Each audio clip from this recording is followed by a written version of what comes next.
Hi Gemini, welcome to Higher Source Tarot for your Is It in the Cards September 2020 love reading. This is for all Gemini, Sun, Moon, Rising, and Venus.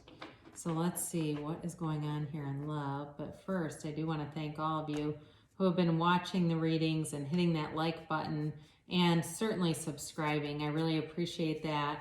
This is a lot of fun for me to do these readings, and if you're new here, I'd love to invite you to join us and become a subscriber. There's a beautiful energy here and many cool people. So I do readings every Friday, and then again, usually either Monday or Tuesday, but it's twice a week. So I do different styles of readings, but if a reading doesn't resonate, you can always check back in a couple days to see, look at a new reading or check a different part of your chart. But for today's reading, we are focused on love, okay? If money is a factor, I'll certainly acknowledge it, but it's not a general reading. It is a love reading. So let's get the guidance here for Gemini in love, please. Gemini in love, please. What does Gemini need to know about love for the highest good of all concerned?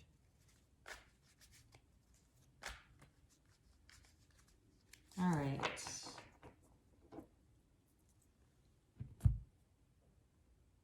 So we'll take 3 cards for you, 3 cards for them, and 3 cards for the outcome. Then we'll do an oracle card reading, and you can ask a yes or no.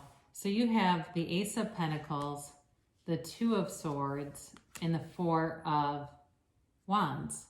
Oops, I took out 2, but this one comes first. It's not that relevant, but it does. They have the 6 of Cups, the Page of Wands, and the Chariot. Your outcome, you've got the 6 of... I'm sorry, did I said the Page of Wands, 6 of Cups, yeah. The 6 of Wands, the Emperor, and the Empress. Whoa, beautiful. I'm excited to do this one. I've been dealing with some somewhat tangled up energies here, but you have a couple here, all right? I mean, you have a couple with victory and success in the outcome.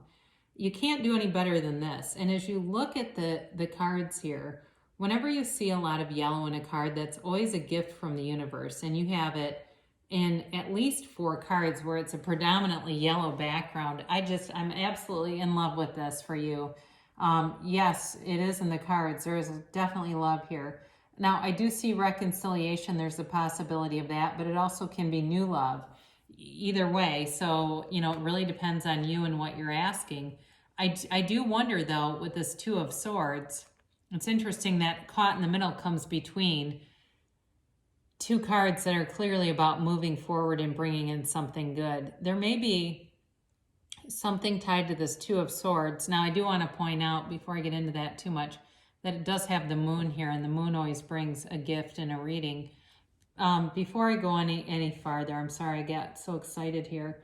Let's talk about the energies. You have Cancer, Aries here. You have water, Cancer, Pisces, Scorpio. You've certainly got fire, Aries, Leo, Sagittarius, and you do have Earth, Taurus, Virgo, Capricorn. So with the Ace of Pentacles, this is about a new chapter and a new beginning. And it's one that is, you know, it's financially stable. You've got a good base. There's a strong foundation here. And it's interesting that you have the 2 of the Swords here in the middle of this, because the 4 of Wands too is like you leaving a kind of a closed off system for one that's a lot more free. So it may be too, if you've had relationships in the past, there was something about it that just was not the right fit. And it's like you finally find the match. You finally find the one. And here you are. The 4 of Wands, the 1111 card, is a marriage card. All right, it's you know, the altar of a Hindu wedding ceremony. It brings great celebration.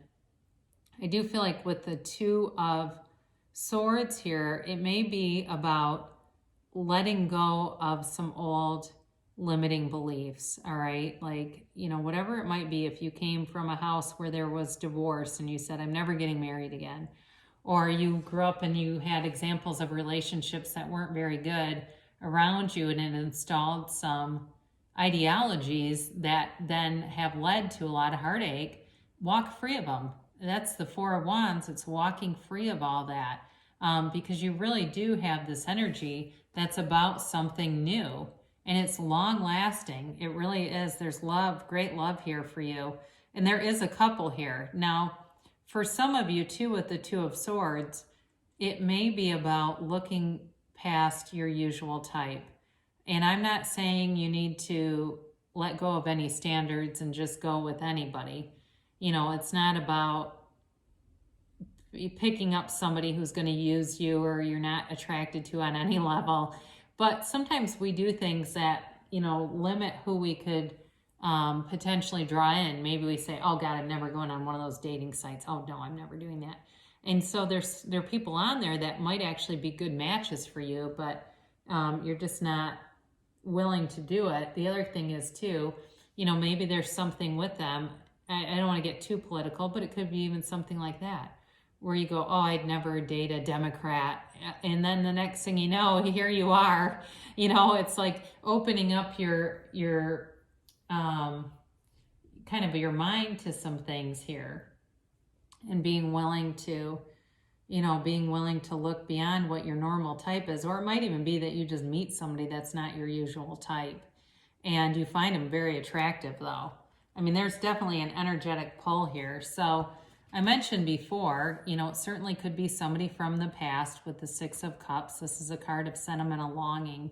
You know, it's really about the one that got away. It can be about nostalgia. It could be about somebody who always kind of had a crush on you and didn't say anything. But they are, you know, there's goal attainment here. There's victory, there's success. And I do think if they've got their eye on you, they are not going to be afraid to speak their mind. You know, there's nothing holding them back now. And you've got really an equal footing here. If it's somebody from the past that it was a relationship, they are going to come forward. And with the Page of Wands too, this is all about taking action.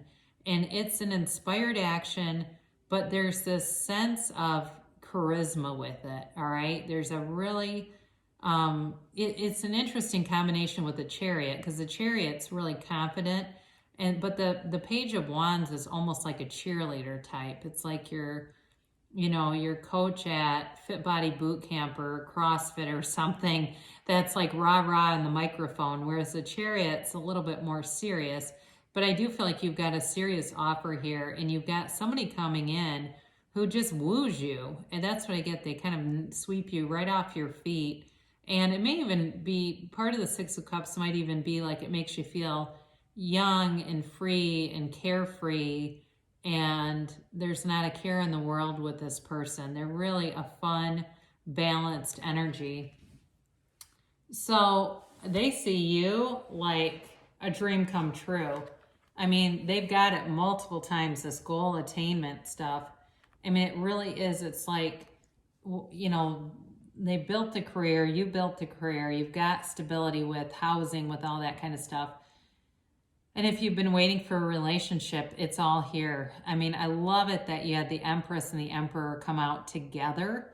That's pretty rare when you have 78 cards in the deck to have these two, even though they're technically 3 and 4, he's 4, she's 3, they still came out together and they're a couple, all right? Spirit is telling you there's somebody here who is going to adore you. That's what I get, especially with the Six of Wands here, because they're fire energy, but they're a parade, all right?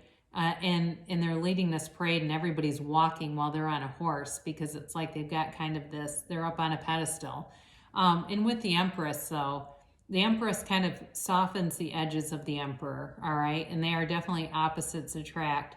She's the mother of the tarot. She is the ruler of the, female creator of the material world. So there's new growth all around you, and it will be a relationship that just flows. It's definitely marriage material. It's a family here. She's also perpetually pregnant.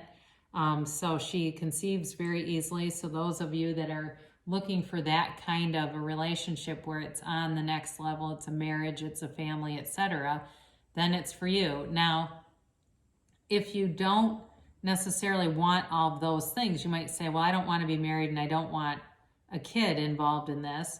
That doesn't mean that there isn't love here. I mean, there's a strong attraction here.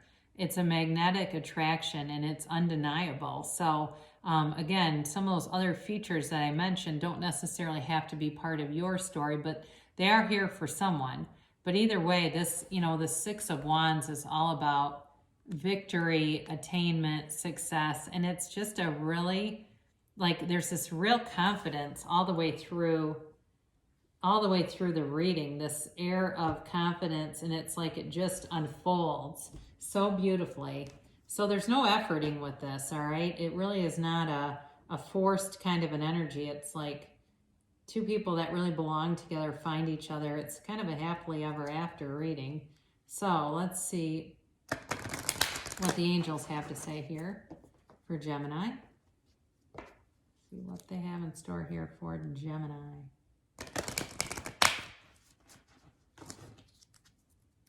And a timeline here, please, for Gemini.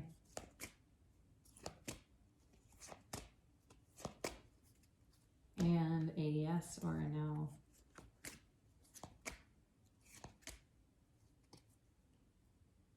Sorry, I just like to get the middle cards out. Sometimes they stick together. Let go. All right, so this is really kind of coming out of the past energies. It may be connected to that Two of Swords. If there's anything that has limited you in your beliefs on relationships, really know that you're worth it to be in a commitment. You're worth it to have a faithful, loyal partner who makes you laugh until you cry. And so letting go of anything from the past that brings pain or triggers some sense of imbalance or some sense of a lack of worthiness. Get more information. So again, there may be some things that you haven't been willing to try or aren't that open to that might be an avenue to meet somebody new, all right, or doing something. This can too be about a misunderstanding. So for reconciliation, folks, there can be a turning point here with more information. Ask for help from others. So, you know, if there's anything about you that you've wanted to change or you've been wondering about, like even if it is something like an online dating thing, setting it up, there might be a friend who has a lot of experience with it and would be, you know, happy to help. Or let's say you've been online, you say, oh God, I only meet duds, no way. You know, maybe they can look at your profile, but either way, there's something to this. They're telling you there's something important about getting help from others. It says in the near future, okay, so for a timeline, there could be a shift sooner than later. Now, this is an important card when it says reconsider, and especially because you have like this opposites attract, you have elements of just needing to open up a little bit. There may be some part of how you see things that if you just tweaked it a little bit, it would shift the energy enough to bring things forward. So if there's something too about a reconciliation and you're totally closed off to it, they may also be telling you that too, to look at it from a different angle. But reconsider doesn't mean no, it just means there's some part of, some element of this that if you could change it a little bit, alter how you see it, it will open up the world, really. It opens things up so that the energy moves in more smoothly. So very nice reading for you, Gemini. It's definitely in the cards, and I love you so much, and I'll be back again soon.